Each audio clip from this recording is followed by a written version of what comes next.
Yeah, yeah.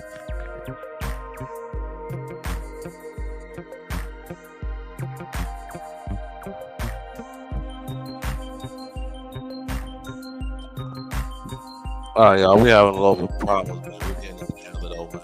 Listen, man. We're gonna have a good show today, man.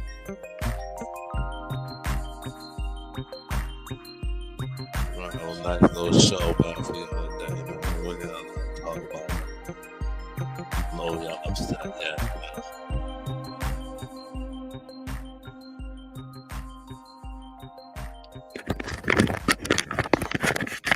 Over this Trump shit, but we're gonna talk about it, man. We're gonna have a lot to talk about, man. We got a lot to talk about, man.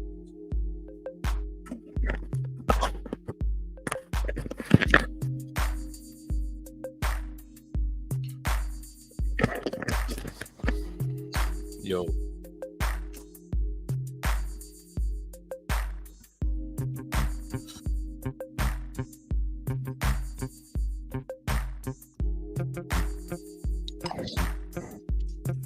Yo, so what's up, man? We back, man. We got a lot to talk about today, man. A lot to talk about today, man. The Donald Trump files has began, man. I don't know how y'all feeling. I don't know how y'all doing, but we got a lot to talk about, man. All right, so this is the pressing news that's going on in the campaigns. It's everything that's happening right now. It's a lot, and I mean, like, I thought yesterday that Kamala Harris had no no way of winning. I didn't see the way that she could have won, but now, man, the picking of JD Vance, Trump not capitalizing off of being shot. I mean, man, who would thought that the campaign could not capitalize off of a situation like that, man? Who would have thought that? Is incredible. And then you got him uh you got him doing remarks like this, and this is where I want y'all to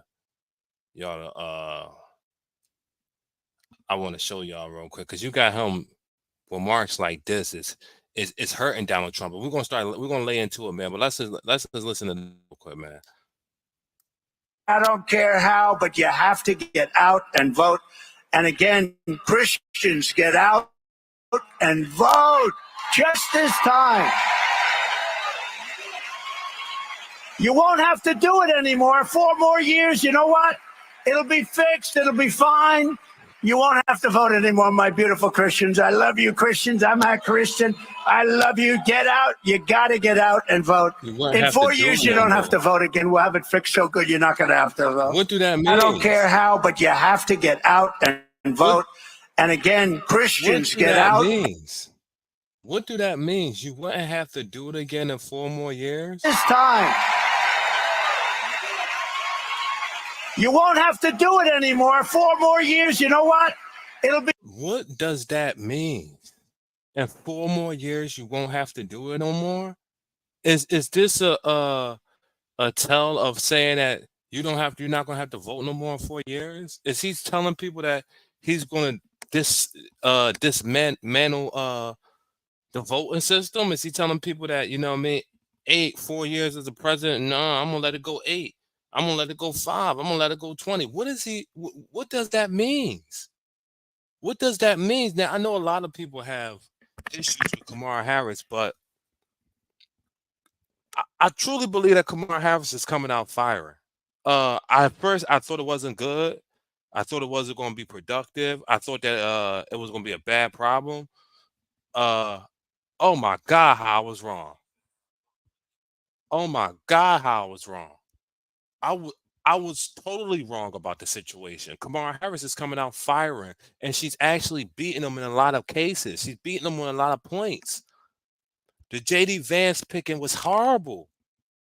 The JD Vance picking was horrible.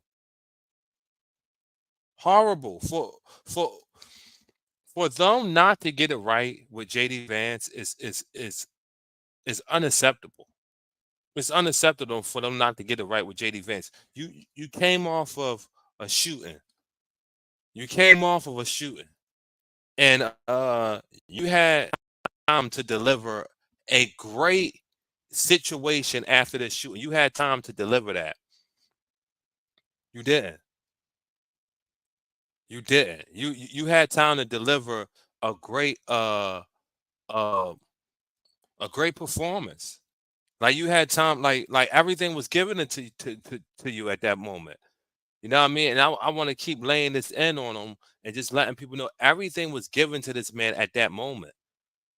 At that moment, everything was given to that man. Let's listen to what they were saying. And I played this earlier, and I want y'all to stay aware of this, man, because this is big news, man. You know what I mean? Just the understanding that nobody cares about what's going on. Everybody cares a lot about Kamala Harris. Everybody cares a lot about JD Vance and what he's saying. Nobody's not worried about Trump right now. Let's play some new stuff though. Let's play some new stuff so we can get a hold of what's going on in the news and what's happening. Question. Let's talk about Would a lot you of build a what's website for a happening. major We brand can get with more than a couple 200 things. million Leave users some using comments Wix? inside there. Well, today I Fingers want to in my show head so you y'all how can we use our come own up platform, creating some pretty complex functions. As Let's this listen to what CNN. unprecedented cycle heats up, the candidates, two names appear to be rapidly rising, and Pennsylvania Governor Josh Shapiro from the Commonwealth of Pennsylvania. Both preside over essential swing states for Democrats. They're considered to be well liked among their constituents. The Harris campaign pledging to select a vice presidential candidate by August 7. That's 11 days away. Here to discuss is Arizona's KPNX TV political reporter and anchor Bram Resnick and Spotlight PA. And he's got this central casting resume. How is he on his feet? How is he on his feet? You might be asking the debate question. I'd say that might be the weakest part of his game. If he's on his feet, he can answer questions from reporters in a scrum. That's fine. If you're going to put Mark Kelly in a debate against someone like a J.D. Vance, he will do a solid job, and not more than that. He's not a prosecutor. Coincidentally, back in 20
All right, let's see where we at. Let's see where we at. Let's see where we at.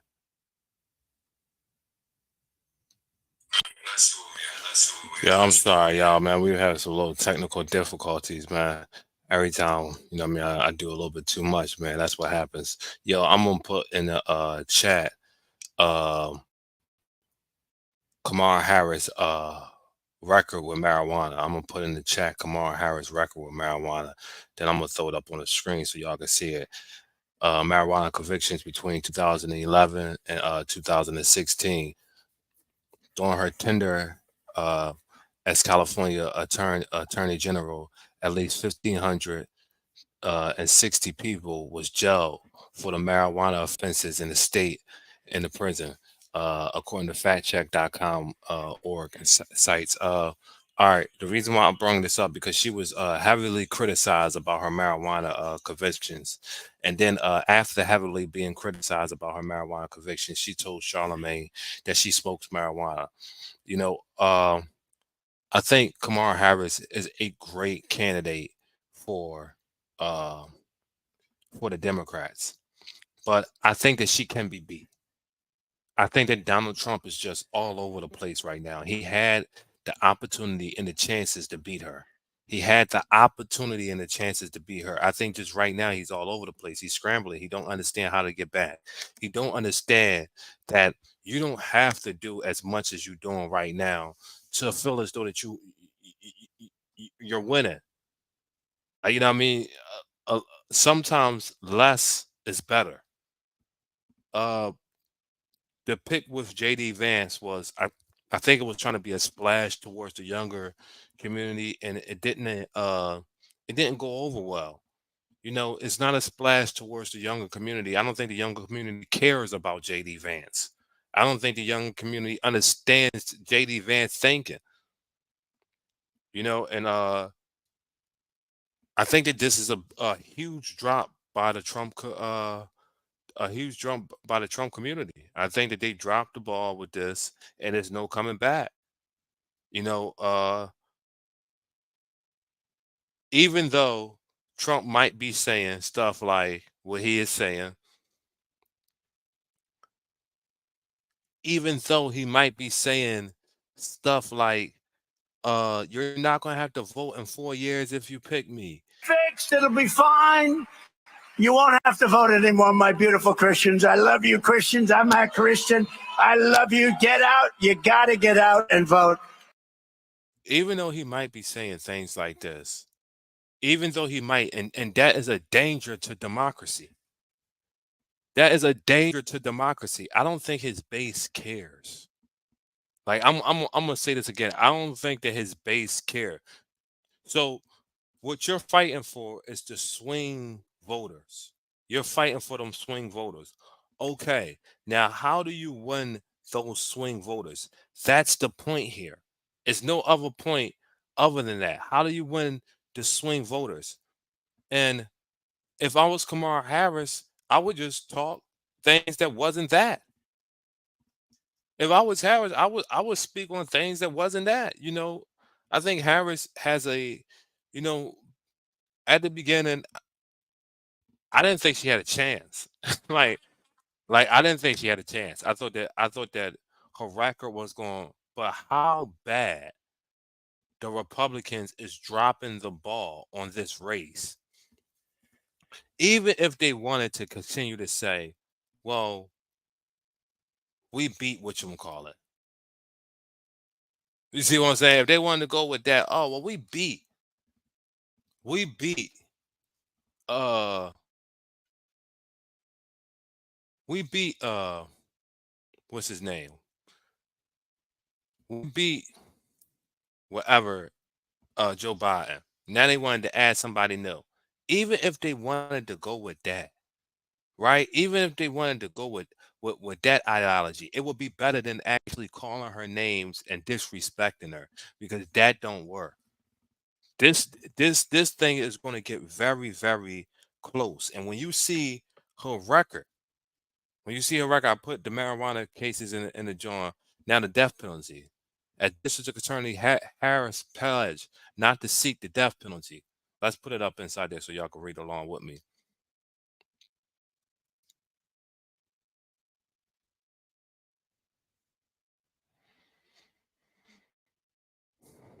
Let me put it up here so y'all can read along with me.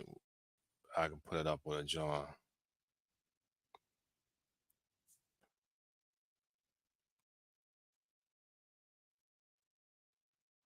All right. So as district attorney, Harris pledged not to seek the death penalty, which was a progressive stance compared to her predecessors. However, as Attorney General, her office defended the states of the death penalty. So she changed her mind, right? Laws argued that it should that her stance, despite her opposition. I'm sorry. So it's basically saying that she said she was going to be progressive on the situation of the death penalty, and she wasn't. She said she was going to be progressive on a situation of death penalty. She wasn't. It's a lot of cases where she went for the death penalty, and like it wasn't cool.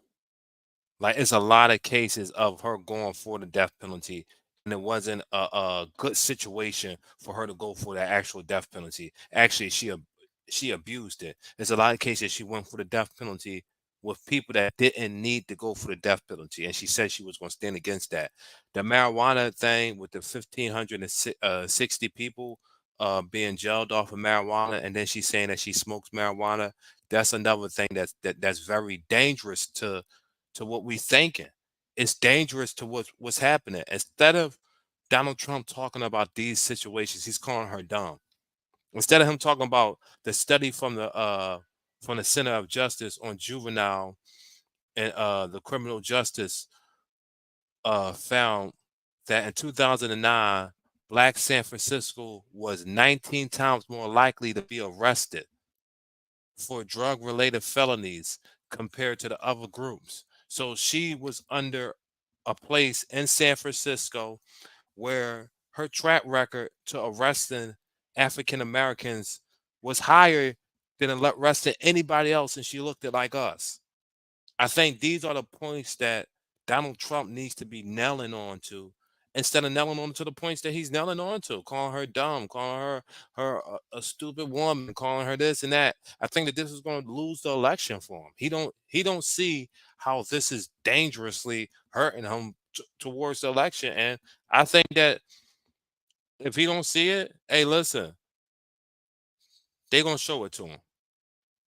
You know what I mean? They're gonna definitely show him that In 4 years, you don't have to vote. women is going to stick together and going to run out. I seen the white thing, white voters for Trump. I mean, white voters for white women for Harris, which was funny because I heard someone say, "Ain't that politically incorrect? White woman for Harris? Like what? Like I seen that. I seen a lot of what. Oh, let's see if I can pull it up for you. See if I can pull it up for you guys. White women for Harris. I think that was funny, but at the same point in time, we can think all this stuff is funny, but is it doing any damage to the actual campaign of the Republicans? Is the Republicans not understanding? I think they keep saying that she was in honeymoon stage. I think the Republicans was in honeymoon stage, and I really believe that. Let's see where it says it. It was one of these white women for Harris. I can't find it, but let's listen to him real quick because this was a good interview. And then if I can find a white woman for Harris, I'm gonna try to look it up for y'all. But listen to him real quick. It's just 101 days until the election, and Fox News polling reveals that the race between Kamala Harris and President Trump is only getting tighter, especially in the swing states. The two are tied in Michigan and Pennsylvania. Harris is up by 6 in Minnesota, and Trump has a 1-point advantage in Wisconsin. Let's bring in Fox News contributor and Wall Street Journal columnist Jason Riley. Jason, great to see you this morning. Good morning. So right now, I think it's fair to say that Harris is enjoying something of a honeymoon, but it's hard to imagine that it's not going to change going forward. How do you see this? Well, he is enjoying something of a honeymoon. Let's remember, Democrats have been asking for a new candidate for a couple of years now. They finally got one, and they're excited. You see it reflected in fundraising, and you see it reflected in these closing poll numbers. I think this race is basically back where it was before that disastrous debate performance in late June. Trump with a slight lead, often within the margin of error, but he's got a new candidate, and he's got to have a new strategy. And I think the Republicans were caught a little bit off guard here in Joe Biden leaving the race. I don't think they were expecting it. And Trump still seems to be adjusting to not running against Joe Biden anymore. The most shocking part of all of this is to look at the delta between for Kamala Harris and Trump on particular issues. Take, for example, on the economy in Wisconsin, Harris is at 30% support, Trump at 68%. In Michigan, it's 34-65. On immigration, Harris 8% versus 89% for Trump. These are not like just double-digit margins. These are 30-point margins on the economy. These are 70-point margins on immigration. This has to be a disaster for her. It is, and I think that's why Donald Trump would be wise to stick to talking about the issues, reminding people in particular how radical Kamala Harris is and why Democrats rejected her 4 years ago when she was running for president. There's a reason for that, and he should be laser focused on reminding people of her radical views, whether it comes to abolishing ICE or defunding the police or advocating for slavery reparations. Stick to the issues. Stick to the issues. Advocate for slavery reparations. He's funny as hell. But yeah, I really believe that Donald Trump needs to stick to the issues. Stick to the issues. And if not, if you don't stick to the issues, if that don't happen, I'm telling you this right now, he's gonna lose in a blaze of glory, yo. He's gonna lose. And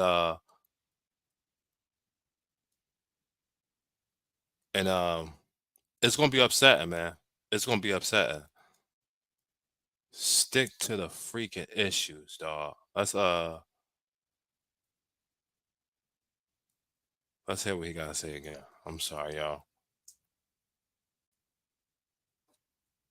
Stick to the issues, man. Stop bringing all the other. These are radical views well outside of the mainstream, and Trump needs to keep the focus on those views. And I think if he does that, he will see his poll numbers rise and hers continue to slip. Yeah. But right now, the Democrats are enjoying, as you said, something of a honeymoon here.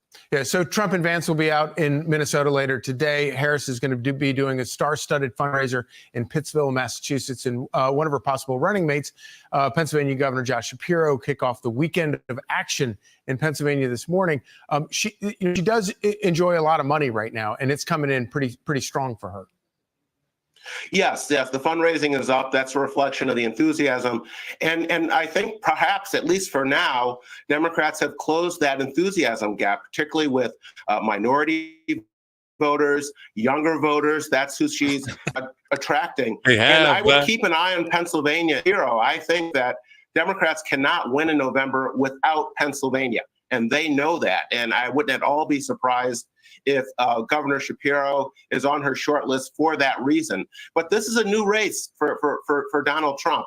The age issue is kind of off the table. If anything, Harris is trying to flip the age issue and talk about how he's the older candidate and she's the candidate for the future and the younger generation. So he needs a strategy that goes after, I think, her radical views primarily, and reminding voters of why they rejected her so resoundingly back in 2020. It's going to be an exciting 100 days. That's the strategy that he needs. He don't need a strategy that's this petty rhetoric. He don't need this strategy, yo. I think that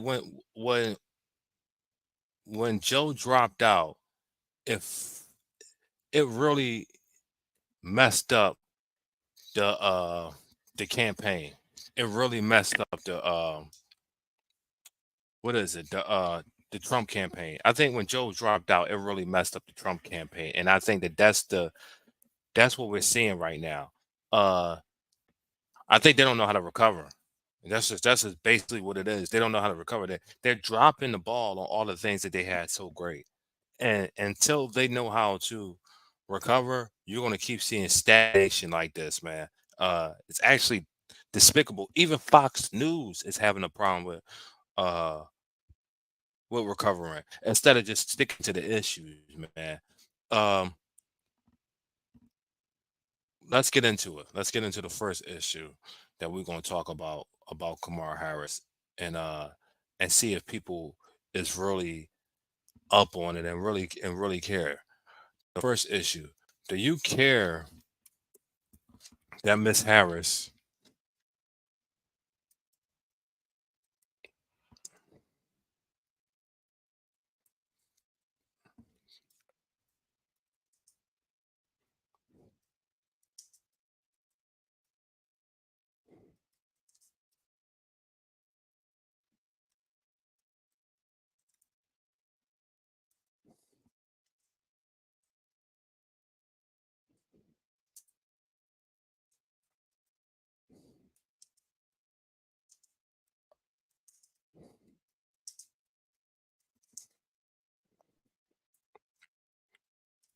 Uh, uh,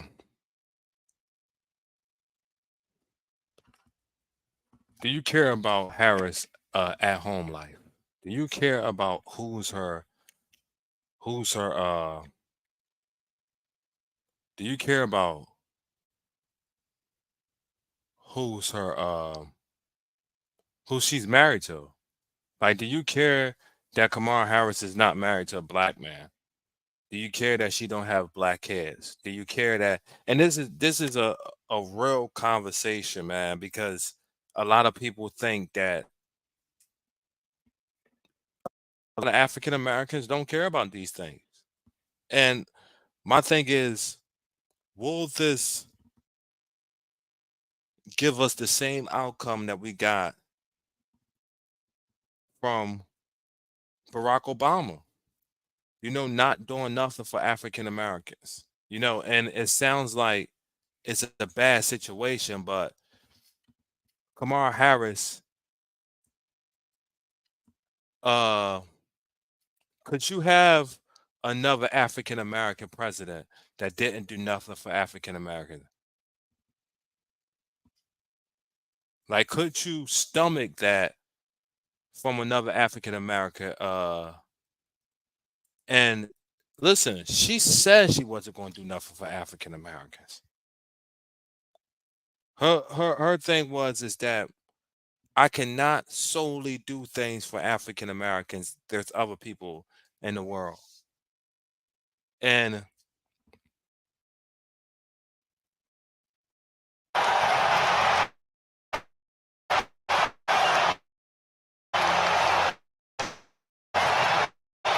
a lot of people don't. So my thing is that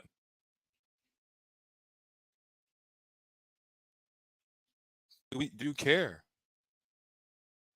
Like, like us as black people, do we care that maybe she's not the right? She's the perfect candidate for the African American community? Or are we getting another candidate for the Democrats just to make black people come out and vote? They know that they need black people, especially black women. Especially black women. Black women won this thing for Joe Biden last time and didn't get a pat on the back. Didn't get nothing. Didn't get no laws passed specifically for black women. How about a law that will help us study pregnancies for African American women, specifically for African American women, so we can stop losing so many African American women due due to pregnancies? How about a law for that? Nothing. We didn't get nothing from African Americans. And I think that is a little bit alarming, man. What I mean? It's a little bit alarming, man, that a lot of this stuff is like this. It's alarming, man. Like, what I mean? So I think they did more towards the race. You know, this conversation is going to be very more in depth, man. Do we care that she hasn't done nothing for African Americans? Let's see. See what this comment says. Harris is unequivocally, undeniably, and what?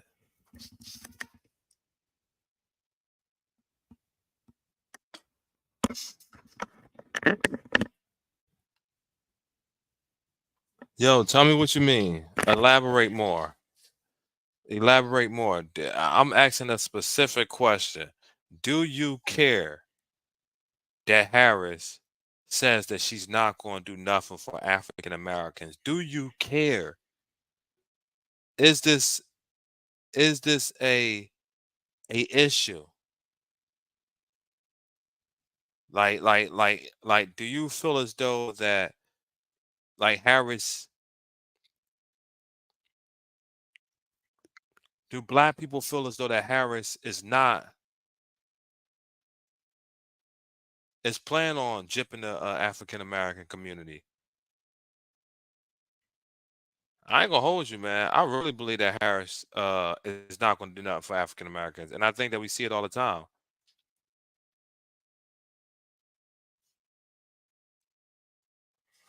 Let's see if we can find when she said this, man.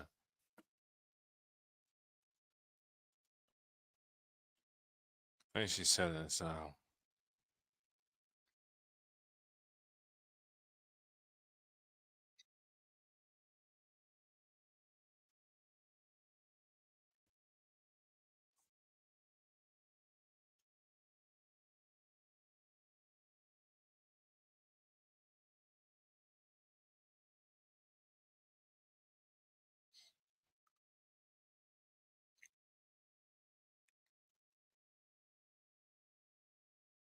all right, for all the people that wanted to vote, man, I wanted to vote.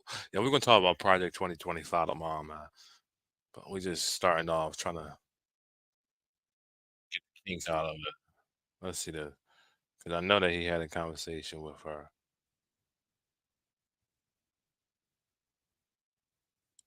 Okay, this is not it. We know.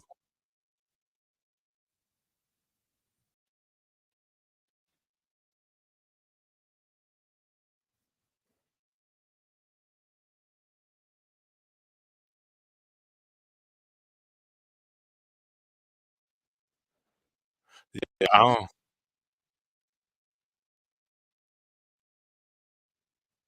Yeah, I don't think that. I'm gonna find it, but yeah, are we are we happy that Kamala Harris is picked by the black people? Yes, I care.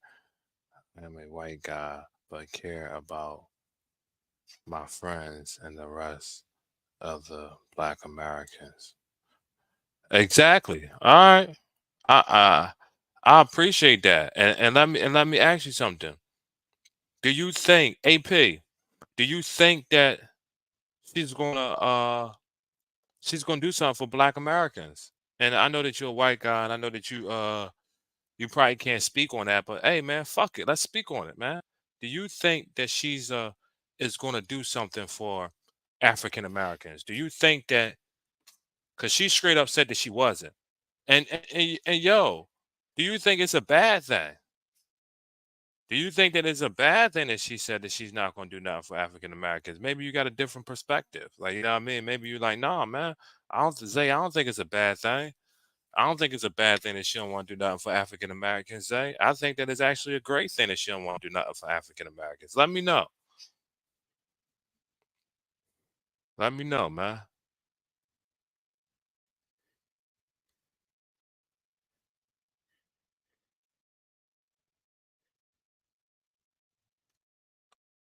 We're gonna see what CNN got up here, man.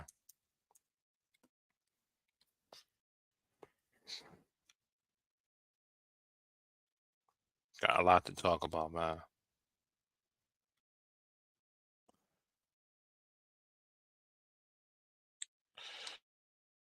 So this is dumb talking about who is her running mate gonna be. And again, again, this thing, African Americans got to do for themselves. That's a fact, man. That's a fact. African Americans got to start doing for themselves, man. That's a fact. That's a fact, man. Stop worrying about if we're gonna elect somebody, if they're gonna do for us. We gotta start putting together lobbyists and situations that we can actually do for ourselves, man. That's a hell of a fact, man. Shit is despicable. Okay.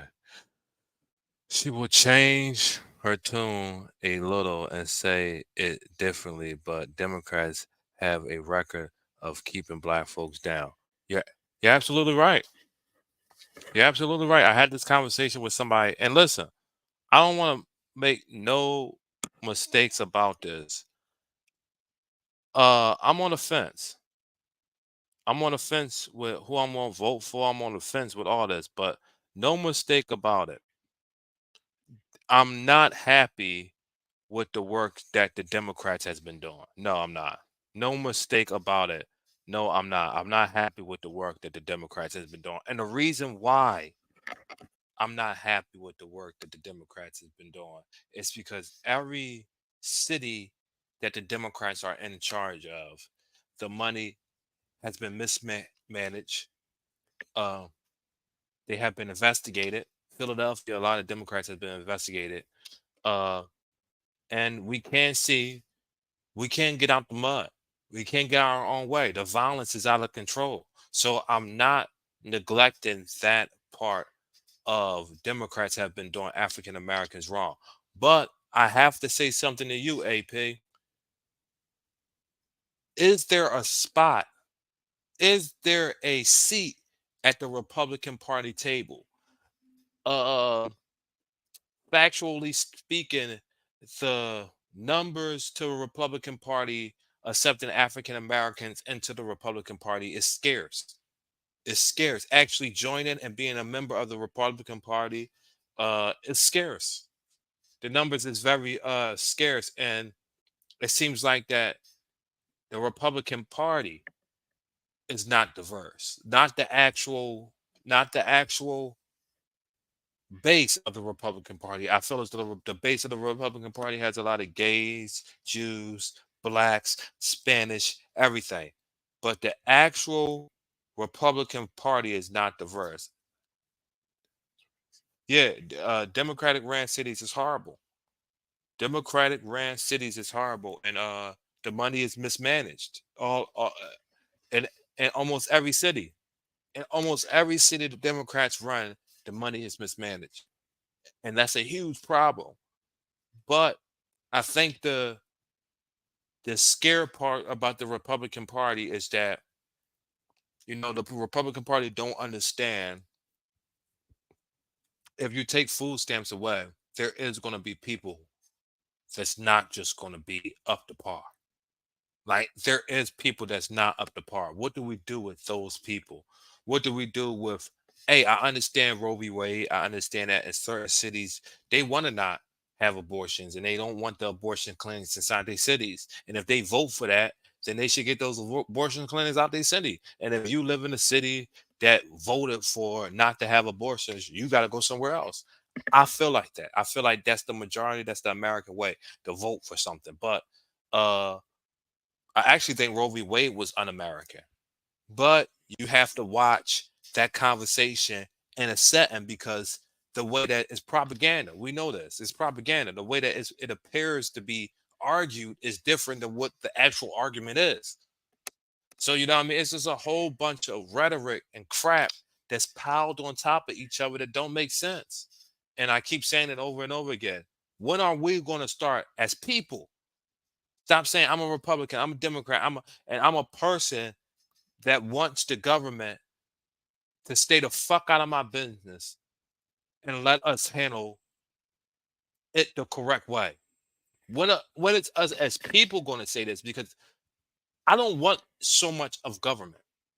I don't want so much of government, but I don't want the government to let these big companies let these big companies become the wild wild west, because the middle class is what America is about. You know, I don't think America is here for everybody to get rich, everybody to be an entrepreneur, everybody to be. America is about freedom, and I think that that's why we have been getting off our whole thing because we're not putting it back to freedom. America is about freedom. We're not going back to that. We keep going back to the aspect that America is about companies, America is about building, America is about this, and America about, and that's not the issue. I think black people are turning more towards the Republican Party, but I also think that there is a lot of pride with black folks and white folks for that matter, that no matter what will vote Democrat. I believe that. I believe that. I believe that there's a lot of pride with black folks, and no matter what, they will always vote Democrat. And I think there's a lot of pressure in the African American community to vote Democrat. I think that you don't know nothing else but Democrat, and I think that that's why they vote Democrat. But a lot of that is because of the outreach of the Republican Party is scarce towards diversity. And this is just factual information. The the Republican Party needs to pick up the phone on diversity.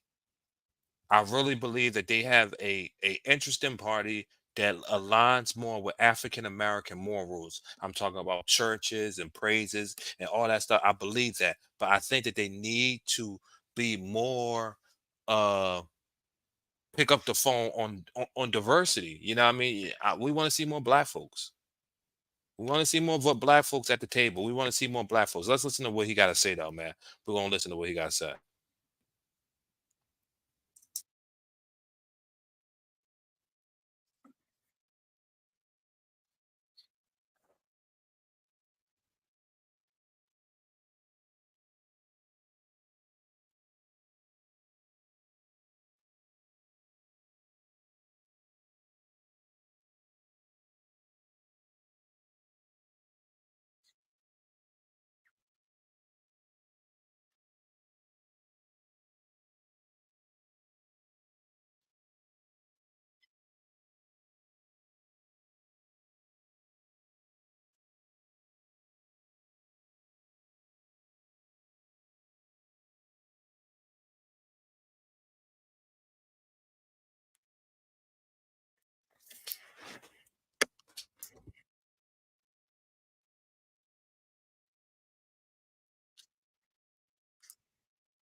I love the Philadelphia thing of Josh Shapiro, but I think that Mark looks the part.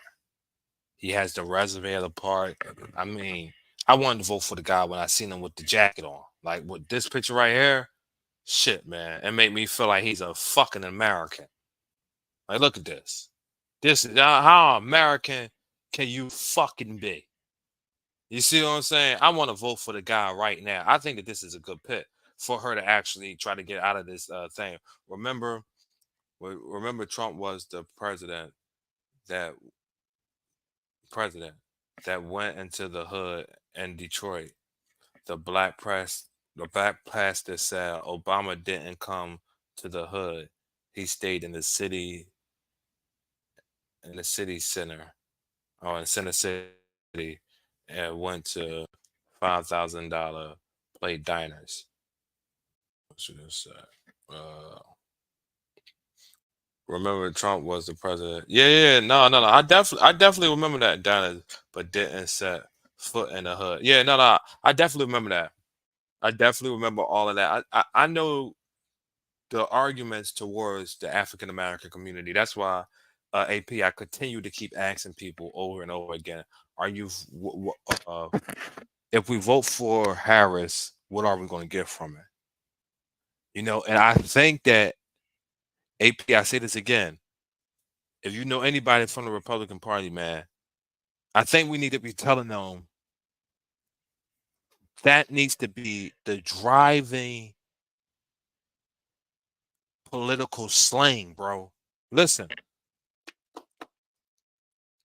what did Obama do for the African American community? And you're gonna vote for the same exact thing? And it needs to be a commercial where the list is actually thing, and then in the background, Kamala Harris saying we're not going to do nothing for African American communities.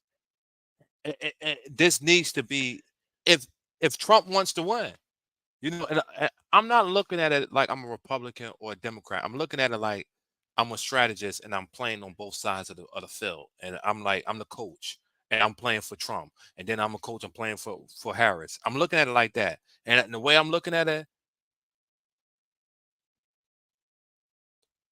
all right, man. All right, AP, I'll talk to you later, man. Thank you, man. I appreciate it. Yeah. Uh keep coming back, bro. I got you, man. Whatever you need, I got you, dog. Actually, I hope one day you come up and talk.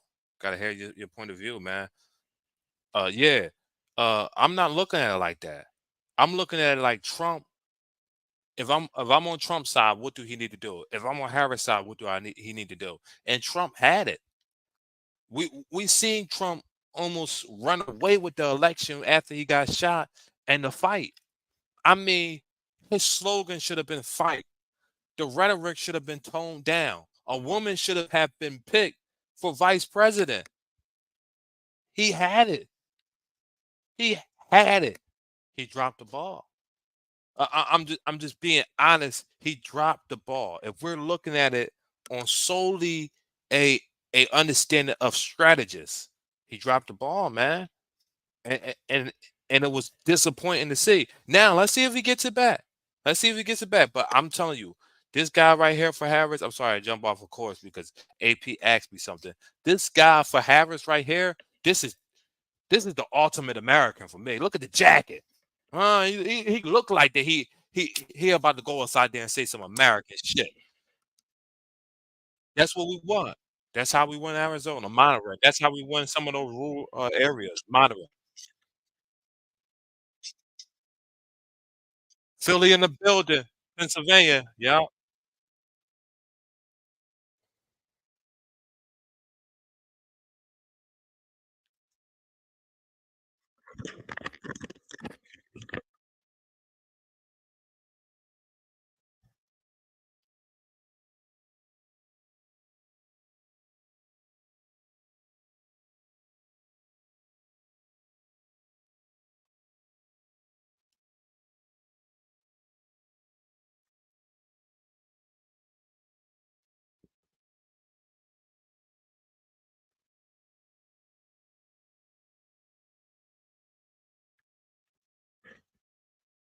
Hold on, y'all.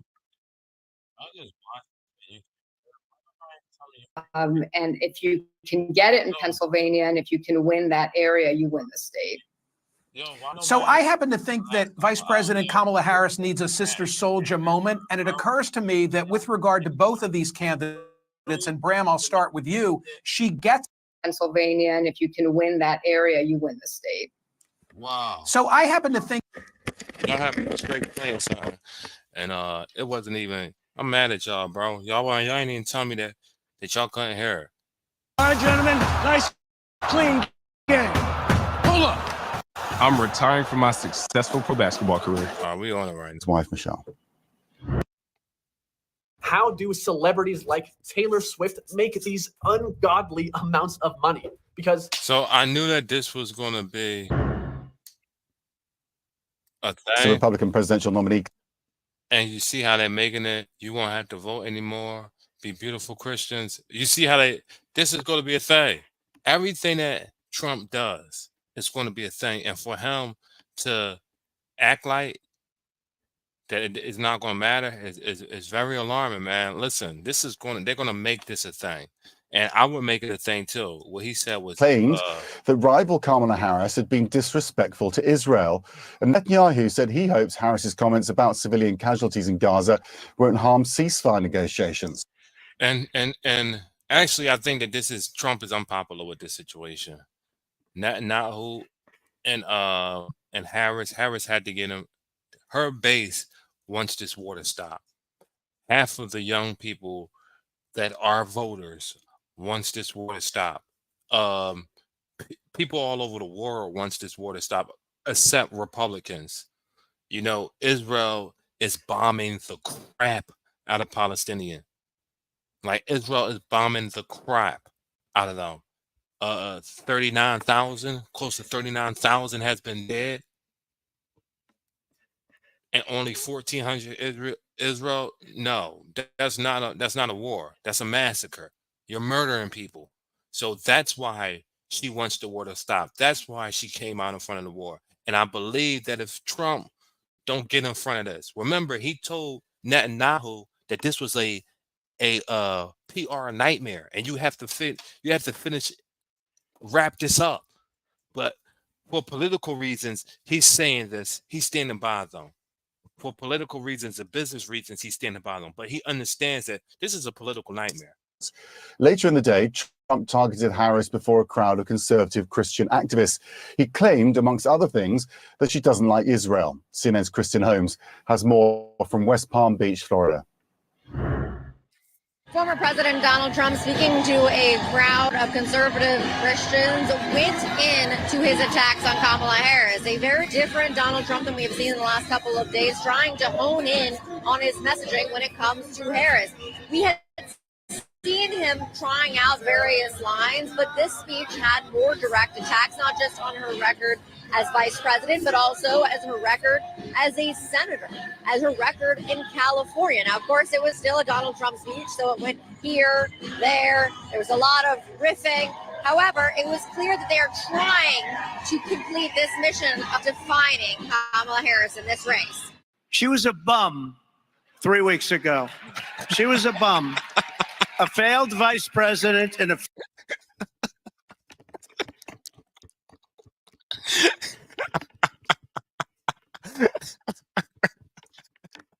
Yo, this is why he's not gonna win, bro. This is not. See, I'm ignorant. You know what I mean? An ignorant nigga like me loves that. You know what I mean? He says stuff like this, but this is not helping his chances among women at all, especially with sexual cases and all that stuff. Listen to how he comes off. Listen, it's real. I'm not saying she's a bum. I'm not saying that, but it's real how he comes off. He's really giving you who he is. But I mean, man, it's hard. Man. She was a bum 3 weeks ago. She was a bum. A failed vice president and a failed administration with millions of people crossing, and she was the border czar. Now they're trying to say she never was the border czar. She had nothing to do with the border. She was the border czar. We have a new candidate to defeat the most incompetent, unpopular, and far-left vice president in American history. That's what she is, the most incompetent, but certainly the most far-left. They were explaining to me, you can say Kamala, you can say Kamala. I said, don't worry about it. It doesn't matter what I say. I couldn't care less if I mispronounce it or not. I couldn't care less.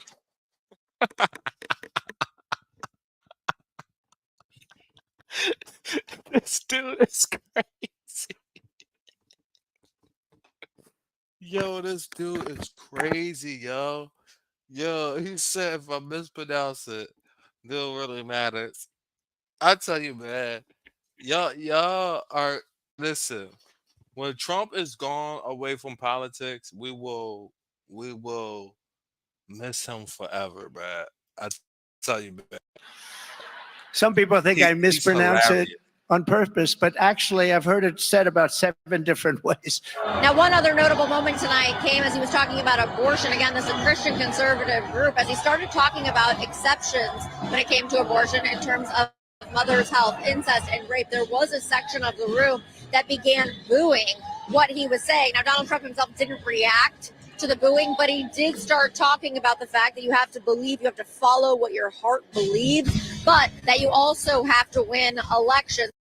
That's why he's saying that. You have to win elections, man. This guy is not stupid, man. Trump is not an idiot. I'm telling y'all, he understands you have to win elections. You have to, and this thing is going to come down to real tight. Let's Always giving back to my community, but it was watching great leaders in our city that inspired me to lean in. I've continued that mission throughout my career in Philly. For more on the Sprint campaign for Democrats, I'm joined by Yamiche El-Sindor, NBC News Washington correspondent, and Christopher Devine, associate professor of political science at Dayton University and author of several important books on politics, including Do Running Mates Matter? Welcome to both of you. Thank you for being with us. And Chris, let's just start with the title of your book. Do running mates matter? There's a lot of conventional wisdom these days that they don't. And when you look at Trump's pick of J.D. Vance, you almost wonder whether he cared about it. But I think for Kamala Harris, the math is a little different here. It does matter. Absolutely, Ali, and thank you for having me on. This definitely matters for Kamala Harris and to voters. It matters for the reasons really that you were just describing, what she said were her top criteria, which, by the way, most presidential candidates say that. Above all else, they're looking for someone who could be vice president of the United States or president, even on day one, if something should happen to the president, could take over as commander in chief. That's an important credibility test. And just to distill down a lot of our research into one point, the main way that voters are influenced by the choice of a running mate is in terms of what it tells about the presidential candidate. So if she were to make a responsible pick, then voters would look at that and say, you know what, she has pretty good judgment. Maybe I'm that much more likely to vote for her. If she goes chasing after a swing state just to win an election with this and voters see through that, maybe picking someone not as experienced, they will regard her judgment more poorly and maybe be less likely to vote for her. Yamiche, depending on how you count this, there are as many as 12 people potentially in the race. There are these 8 that we just put on the screen. I've looked at your reporting, and there's a lot of people who seem to think it's down to about 3. It's down to Mark Kelly, Roy Cooper of North Carolina, and Josh Shapiro of Pennsylvania. Give me your sense of what you're hearing about what they're down to. Yeah, well, right now, what I'm hearing is that everything is early and that this process really has just begun in earnest, is what the campaign is saying. Close campaign aides as well as Harris allies have been telling me for weeks that there was sort of a quiet. But she keeps saying that she's going to have the pick by August the 7th. I believe her. I think that a lot of this stuff is not early. It's not early. You know, we're actually late. And will this turn out to destroy the pick? Because we don't know. Polls don't matter until October, around Thanksgiving and stuff like that. Not Thanksgiving. What the fuck I'm talking about?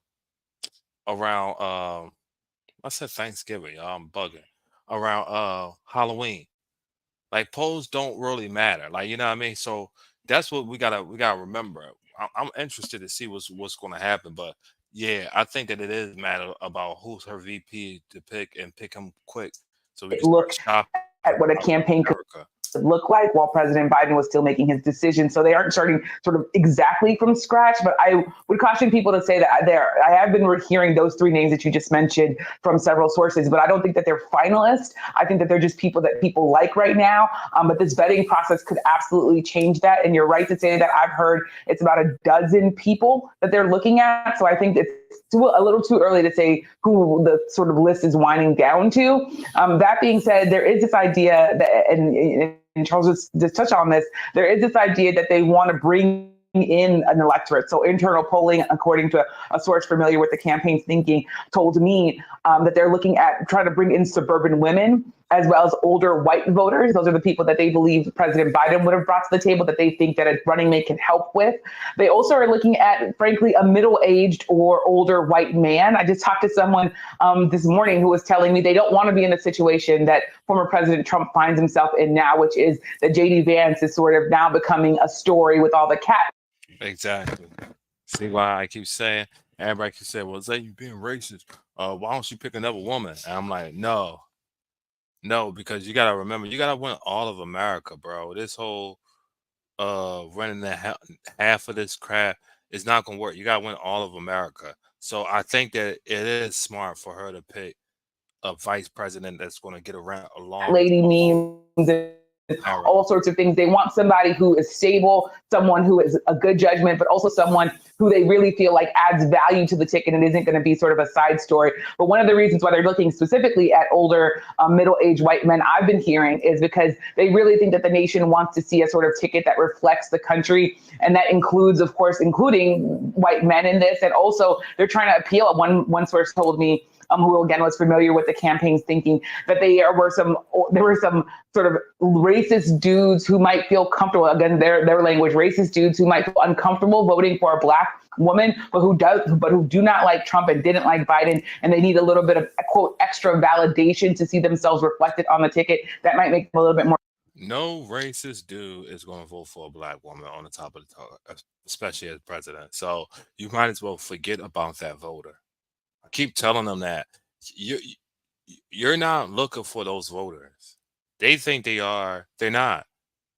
No racist dude is going to vote for Donald. It just don't make sense. Just what you're saying don't make sense. No racist dude is going to vote for a black female on the card. It's just not going to happen. So when you say that you know what I mean? When you say that we have to pick somebody that faces to, yeah, I just disagree with her on that. No racist guy is going to vote for a black woman on the top of the car. I'm sorry about that. It's not going to work. It's not going to happen. You know what I mean? So you know what I mean? You're just going to have to realize that you're not going to get that voter.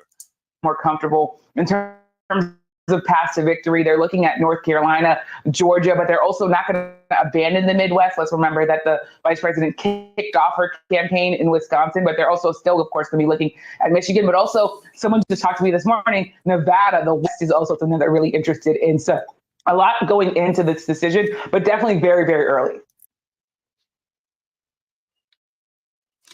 So, y'all, one of the things I want to say is that I think the handling of a lot of situations is going to come up in the fact, you know, when we talk about Trump versus Harris, what is going to be the side factors? $10 can help fund We're going powerful to be talking ads. about this a lot.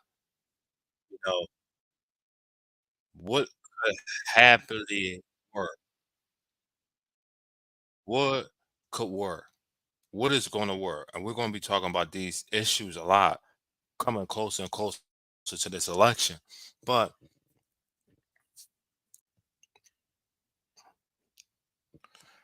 the handling of COVID-19 pandemic, do you put that on Trump or do you put that on Joe Biden Harris?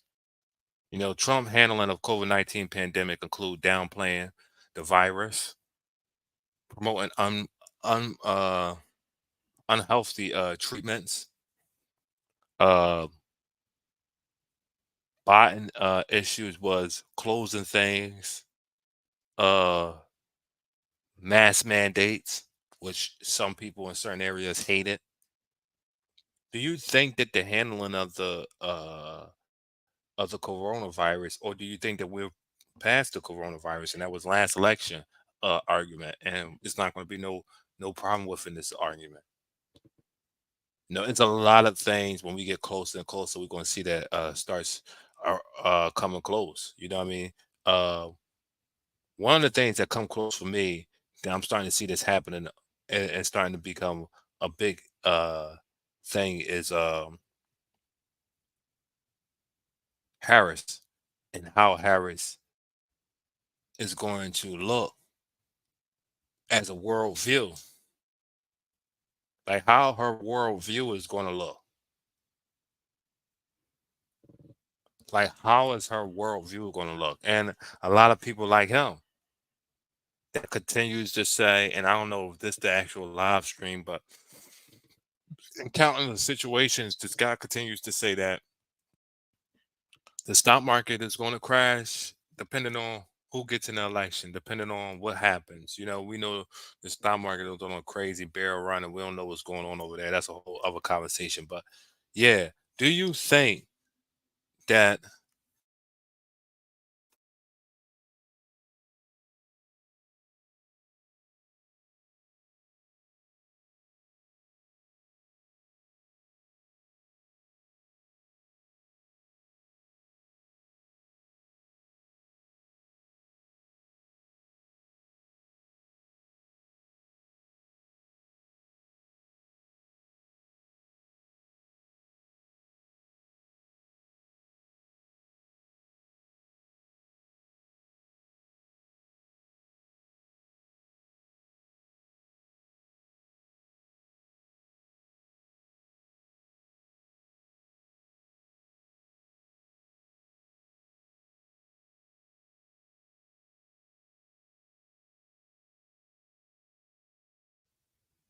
I'm sorry, she was a default pick. So you gotta really. I'm sorry, y'all. I didn't know y'all was on mute that long. I don't even know what part y'all heard. But yeah, she was a default pick. Harris was a default pick. Knowing that Harris was a default pick, how do Joe Biden feel about that? How do Joe Biden feel about Harris being a default pick? How do Harris feel about Harris being a default pick? Do we think that she's going to be president of the United States and the people didn't pick her? I think that's a big problem, yo. I think that matter of fact, I don't think it's a big problem, but I think it's going to come up towards the election, and plus, I think it's going to be other court cases that come up because of this, because of the switch. I think they're going to start sending out the court cases and letting people know that who was uncomfortable with the switch. I really believe that that's going to happen, y'all. You know what I mean? The Republicans, if they play it smart, they will do that. That's if they play it smart. But the reason why we've been so much over here with the Democrats and so much on CNN is because the Democrats is inside this honeymoon phase. Look at their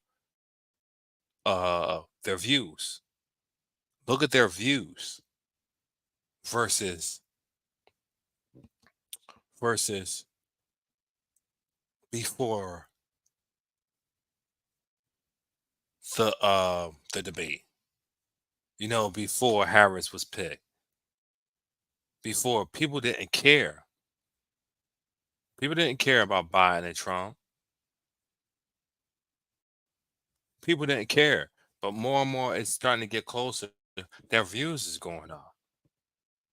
Their views is going up. They were, and it's because now we're starting to see the thing shaping. Now we're starting to see everything being built after the shooting. After now we're starting to see things coming into effect. I'm sorry, y'all. And it's exciting, man. It's exciting, man. I want to show y'all another video that we're gonna watch all of these, and we're gonna keep bouncing back and forth from Fox to this and see how this thing views. This is actually a Republican that's putting his opinion. Y'all know Baldwin. He's putting his opinion in on Vance and was he actual right pick.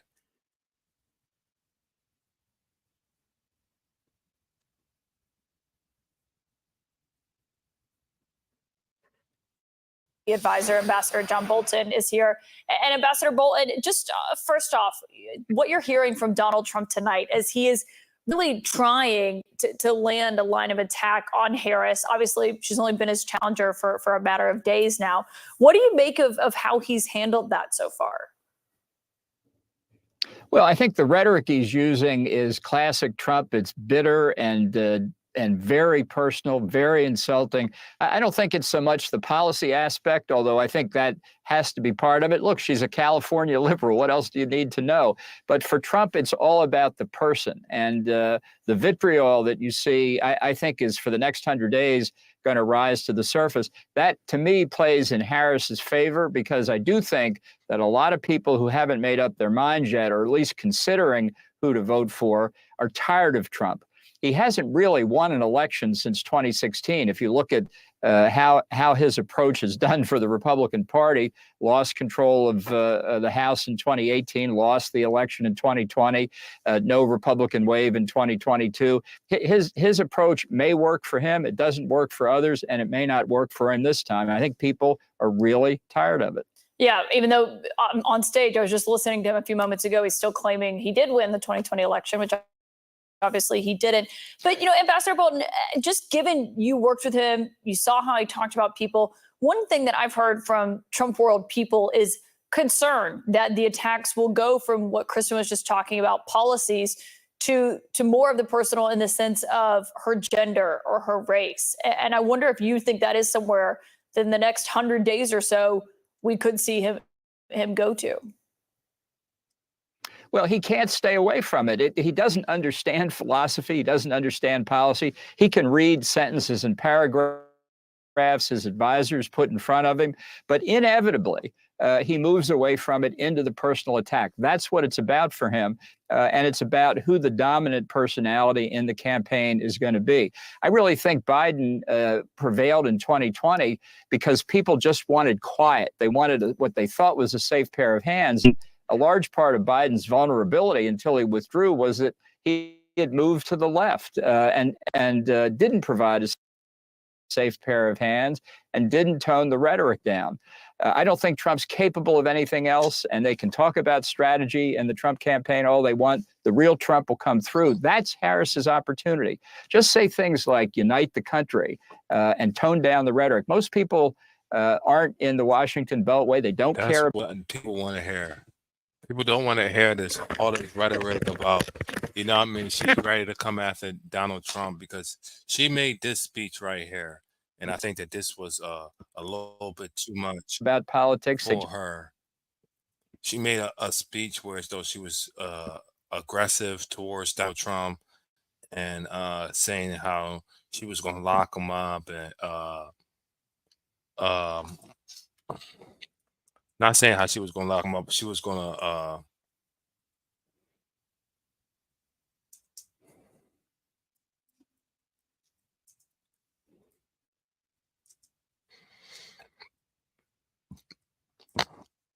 how she was going to get with him. I think that was too much of an aggressive speech. If you want to talk about a misstep, it is Donald Trump predicating his entire campaign on running against Joe Biden. The cherry on top was simply just a carbon copy of Trump. Trump was that. I think J.D. Vance is the worst pick ever. Ever.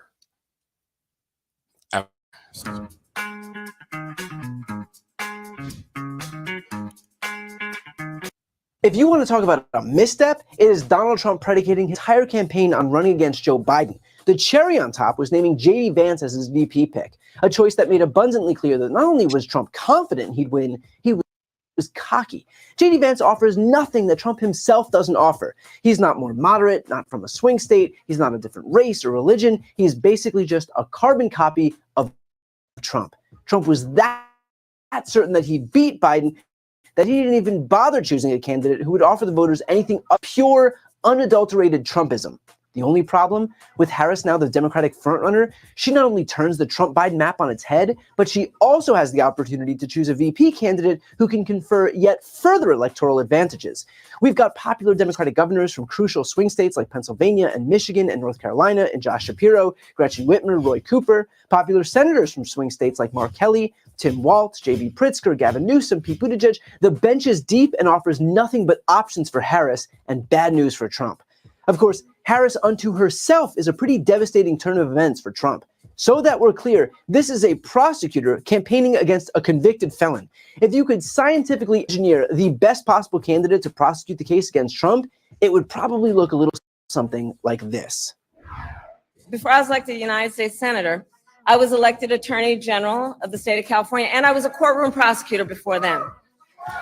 And in those roles, I took on perpetrators of all kinds.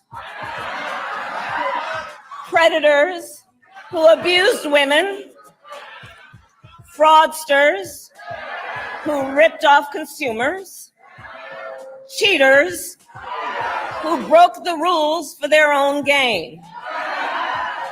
So hear me when I say, I know Donald Trump's type. Meaning, not only is Harris uniquely well positioned to take on Trump, but she knows it. She's leaning into it. She knows that her strength is confronting criminals and con men and frauds and sexual predators. And lucky for her, Trump is all of them wrapped up in one. And it's not just her who knows it. To claim that the Democratic Party is fired up is an understatement. According to her campaign, a staggering 888,000 donors contributed more than $81 million in the first 24 hours after her nomination was announced. It's a number so impressive that it left the Trump team spinning. Clearly, these are a lot of people who I think were probably holding back their money. And now they're coming out and they're saying, okay, you guys got rid of Joe. Now we're going to put our money behind the candidate. And the sad thing, I think, to me, Martha, is, yeah, that's a big number. But these are these millionaires and billionaires people have to remember out there who are willing to do anything to stop Donald Trump, no matter how bad it might be for this country. Gotta love Laura Trump trying to Oh. claim that $81 million was the result of Oh, millionaires and billionaires. I recognize that math might $1 million from 888,000 donors is about. Hold on, because I just seen this comment, and I just want to let's put this up on the screen real quick, man. Trump live now. I think. Oh, Trump is live now. Yo, somebody put the link on the John. We're gonna watch it. Yo, if you can't, somebody bring the link in. Trump is live. Let's bring the link in.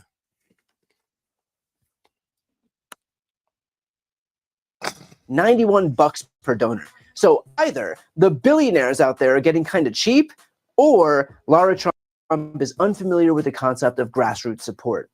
I'll let you guess which one it is. But the most daunting part for the Trump team isn't the money, even though the money is very clearly very daunting. It is the electoral.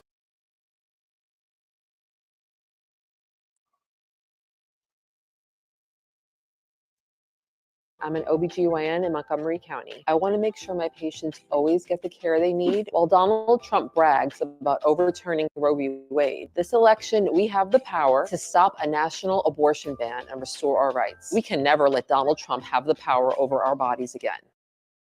Looking to skyrocket your YouTube channel? Let Sprizzy boost you to the top. Using YouTube ads, Sprizzy targets viewers who are most likely to enjoy your content and subscribe to your channel. We customize every campaign to reach your ideal audience, ensuring your videos get in front of the right eyes. No guesswork.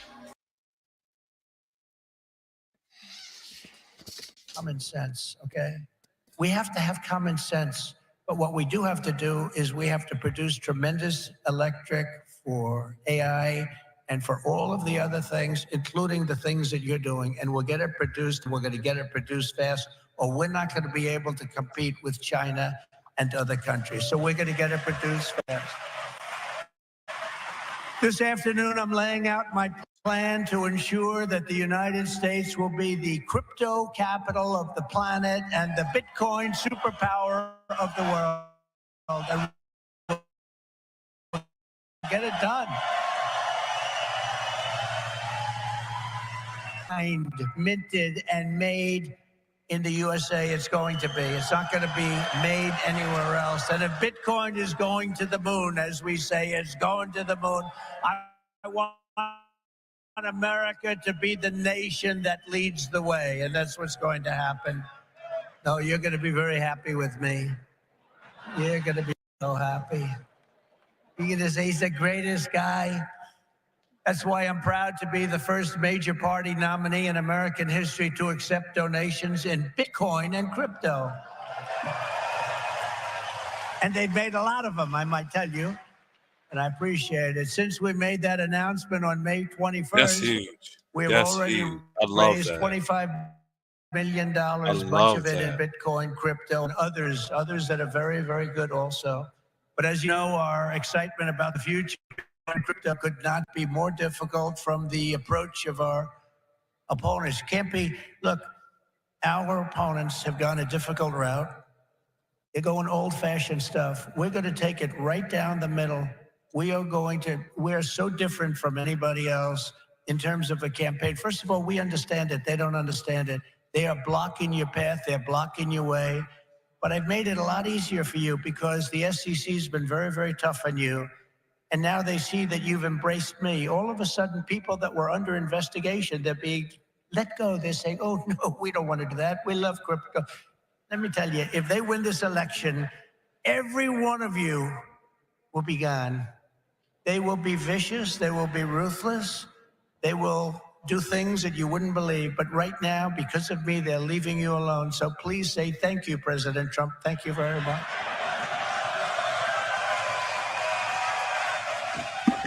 And the reason they're doing that is I've heard from some of your great geniuses that talk to me about this subject. I've heard from Vivek, 175 million people in some form are involved with this world of crypto and Bitcoin and all of the others, 175 million.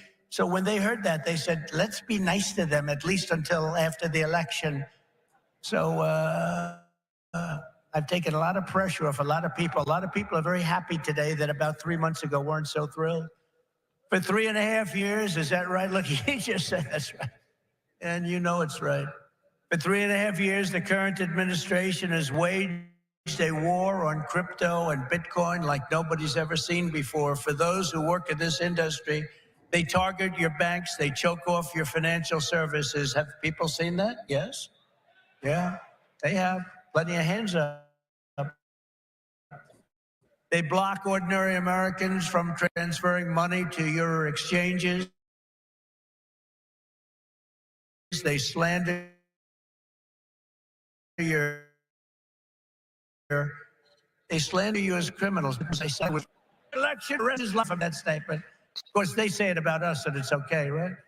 And by the way, very well in the election recently, crooked Joe Biden. And I thought, we lost this wonderful person. You know, he's actually a terrible human being, if you want to know the truth, so don't feel sorry. And we have another worse, he's the worst human being. And I sort of made an analogy last night. Last night, I think I was in a very powerful and very strong, very religious group of Christians, evangelicals, Christians. And then today I come in front of Bitcoin, and now I'm going to Minnesota to do a rally.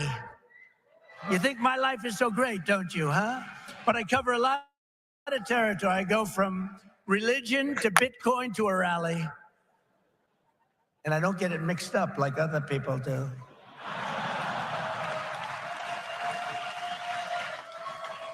You gotta stay on point, man. He When gotta they come out and they say, may God bless everybody involved in the Bitcoin world.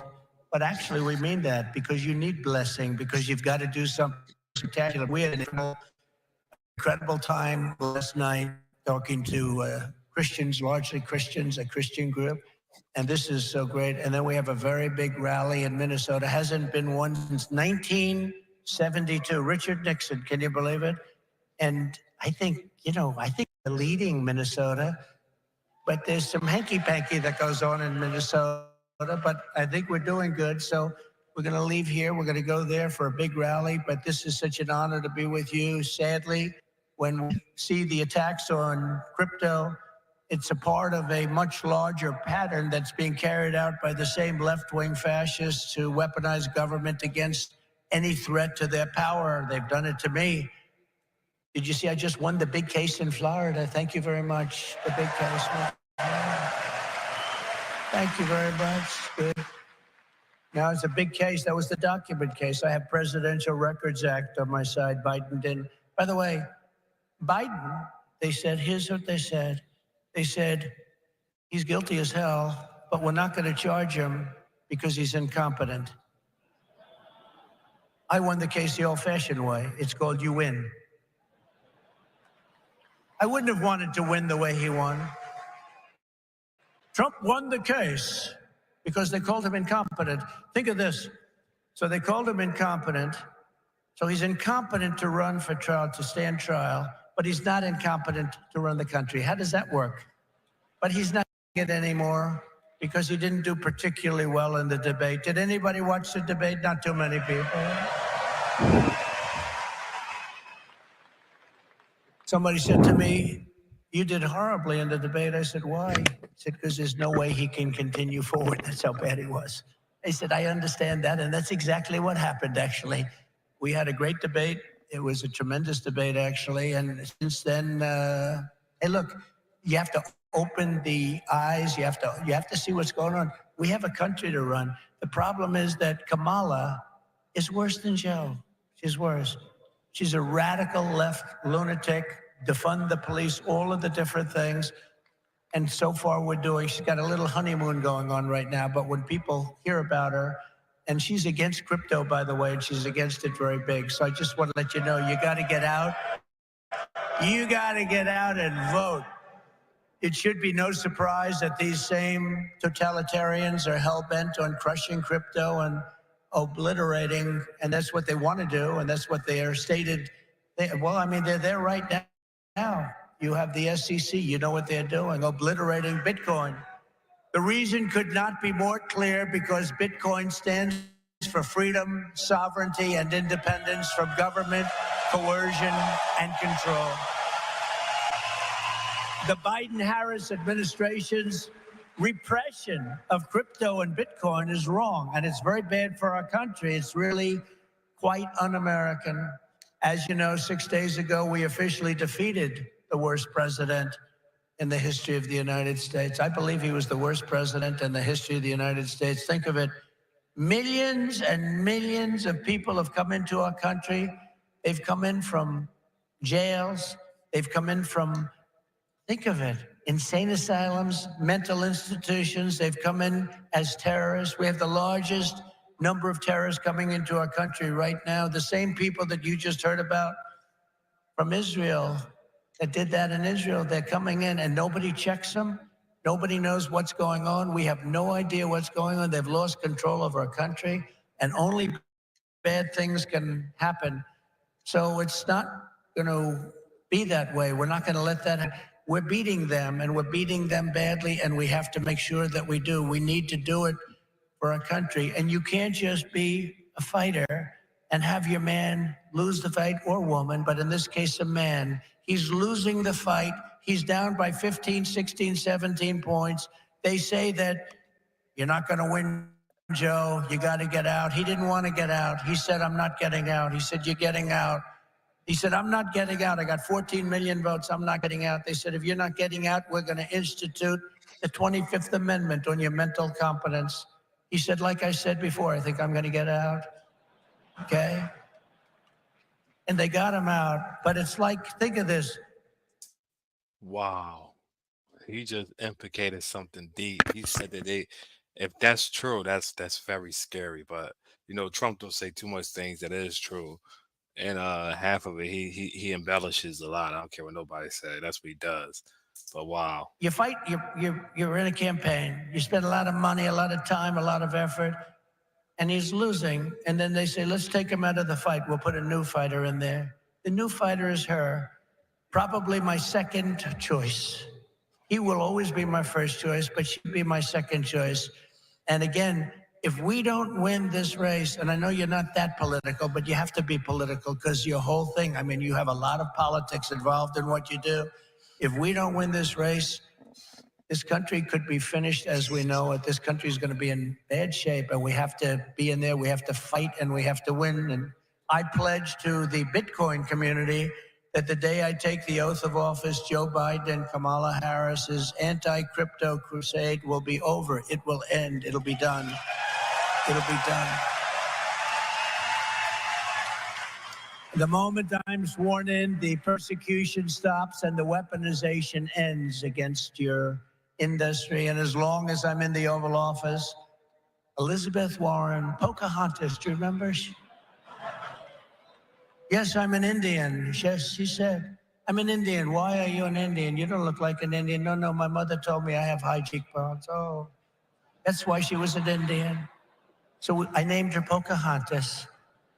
Elizabeth Warren and her goons, and she's very nasty to you. She hates your people. She hates everything about you. Will keep their hands off Bitcoin. They're going to keep their hands off crypto. They're going to let it grow. We're going to let it grow. On day one, I will fire Gary Gensler and appoint a new SEC chairman. Wow. That's huge. That's huge. I didn't know he was that unpopular. That's huge.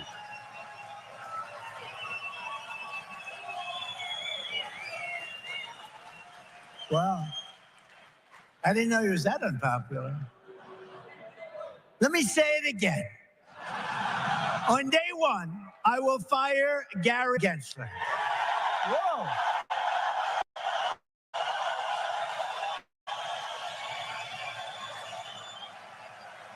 Wow.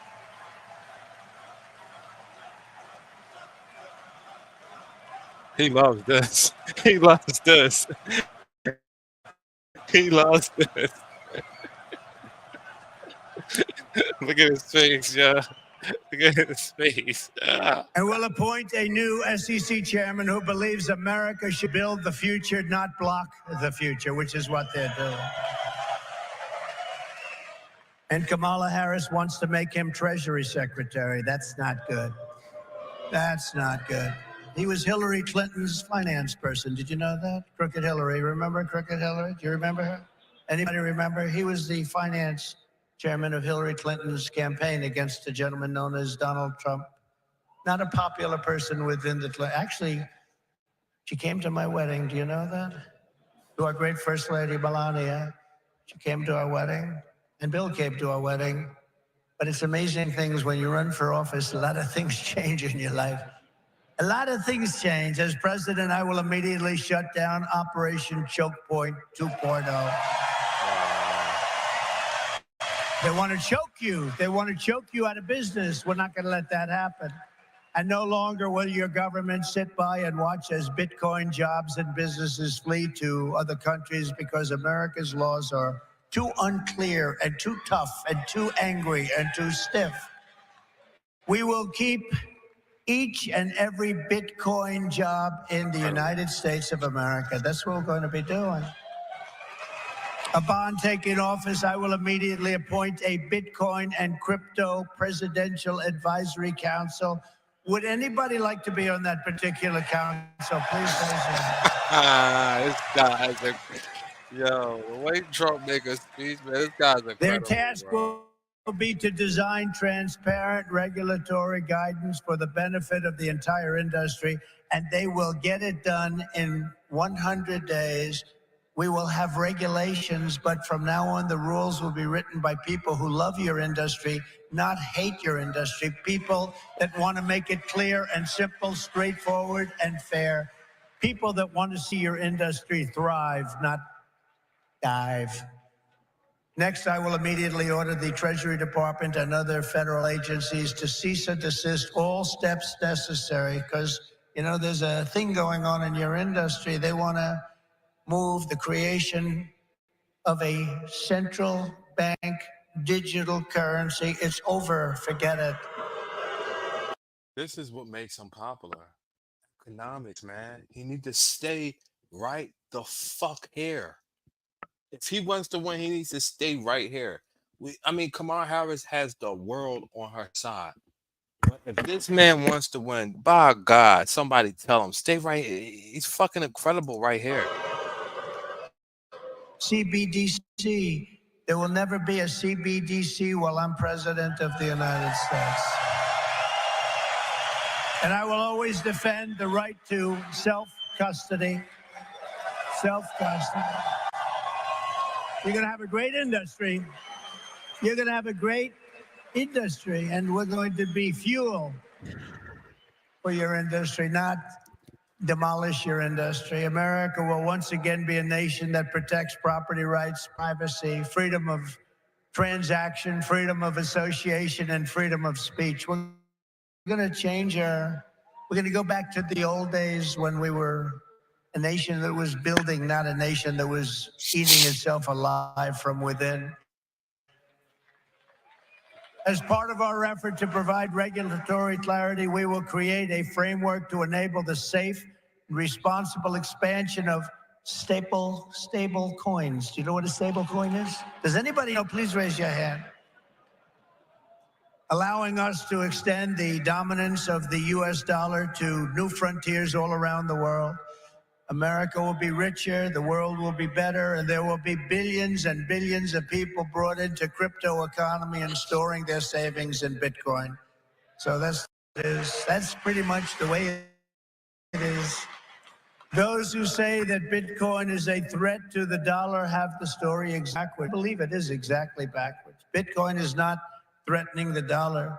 The behavior of the current U.S. government is really threatening the dollar.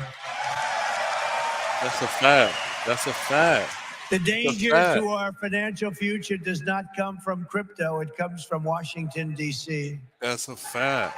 It comes from trillions of dollars in waste, rampant inflation, and open borders while giving welfare and free health care to all of the illegal Now he lost aliens that are pouring into our country by Now the he lost millions me. and Now he millions lost and me. Now he millions. lost me. It Now he comes from lost me. printing Stop. hundreds of Stop. This is you. You losing me now, Trump.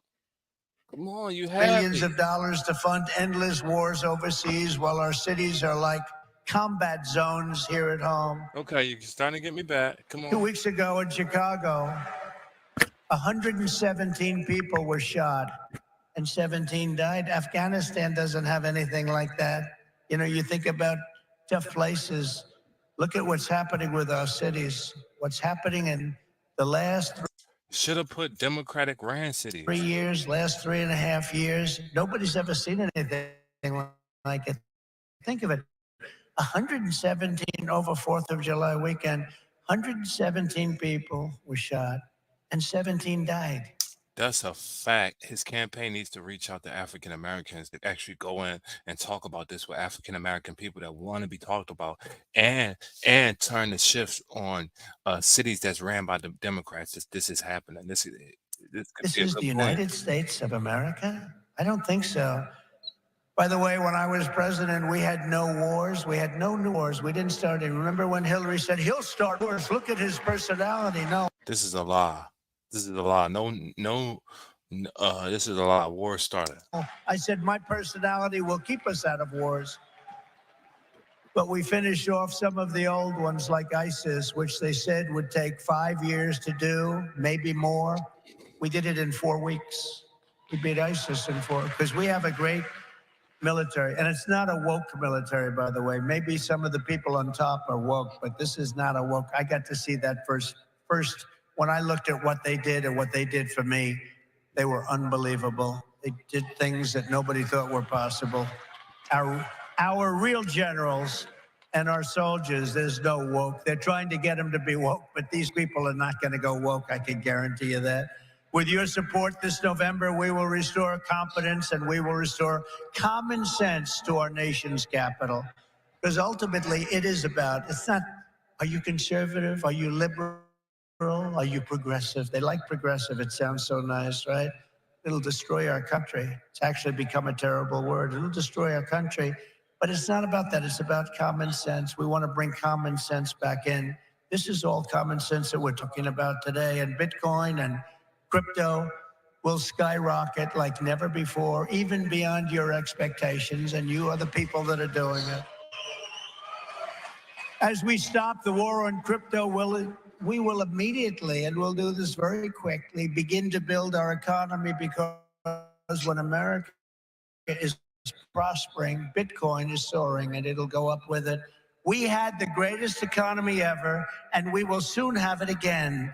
Under the Trump administration, the typical middle-class family income rose by $6,000 a year. People don't like mentioning that. America had more money to save than at any time in many decades. As a result, during my 4 years in office, now you have to listen to these numbers. These numbers are beautiful. Comment. I don't want to repeat What you want to be listen answered, to let these me know. numbers. As a Trump result, making a speech at during my 4 years in office, Bitcoin surged by 3,900%. From $898 day I took office to $35,900 Kamala Harris. the Who you day think I will win, left. man? Come on. That was the biggest jump, I guess, in just about any industry. Think of that. Now compare that to just after 3.5 years of Biden and Harris, adjusted for inflation, Bitcoin is up 50%. Now, 50% sounds Hit the good, light, y'all. Hit the but light. not when you're comparing it to almost 4,000%, right? 50%. You know, normally you say, oh, that sounds pretty good. Let's not put that into the speech. No, 50% is not good. When people can't afford groceries or rent, they have no savings to store in Bitcoin. This administration caused the biggest inflation in the history of our country, and that's what's happened. Our people are being out from the very first day we take back the White House. We will replace the Biden-Harris economic stagnation with a brand new Trump economic boom. You're going to have a tremendous boom. You know, you have a lot of great analysts out there, Scott, I'm talking about you, Scott, one of the greatest of all, and others that say the stock market's going up because they think Trump is going to be elected. And if Trump isn't elected, this country's going to go into a depression, the likes of what you had in 1929. And I hope that's not true, but I can understand it, and I can understand what they're saying. The stock market gain, they think, is because looks like we're going to win the election. And I don't know what's going to happen with the election. You know, they cheat like hell, and I don't know what's going to happen. But if we win it, this country is going to be boomtown. It's going to be booming like it never boomed before. The current administration's economic plan includes trillions in new spending and $5 trillion tax hikes. They want to increase taxes by $5 trillion. They want the expiration of the Trump tax cuts to take place. They want a wealth confiscation tax so that when you make all of your money that you're going to make and all of the people you're going to employ, they want to take away your money in the form of a first time ever tax and a gigantic capital gains tax that will exceed substantially in many states over 50%. My plan is the opposite. We will lift the workers and we will create savers out of so many people, and we will reward success. We will not punish success. They want to punish success. They want to punish genius. Not going to let that happen. I will make the Trump tax cuts permanent and deliver massive tax cuts for families and individuals and businesses that produce jobs. That includes no tax on tips. You know that, right? Going to get rid of the tax on tips. I will cut unnecessary and burdensome regulations, fight every day to make America the best place on earth to build a business, including a crypto business. It's going to be the best place. You're not going to have to go to China. You're not going to have to learn, gee, how do I learn Chinese? I want to learn it very quickly. I have a little granddaughter that speaks fluent Chinese. Can you believe it? And it's a wonderful thing, but it's not easy, but you're not going to have to do it. Most importantly for our citizens, we will end the inflation nightmare that this administration has created, and we will end it quickly. It's got to end. It's destroying our country. You know, inflation is a country buster. You can go back many, many years to Germany, and you look at what happened to Germany during their huge period of inflation, destroyed the country. It's a country buster. The Bitcoiners, and I say to you that you recognize the dangers of inflation long before most others did. You understood inflation, frankly, better than anybody else. You know that, don't you? If only they had listened. They didn't.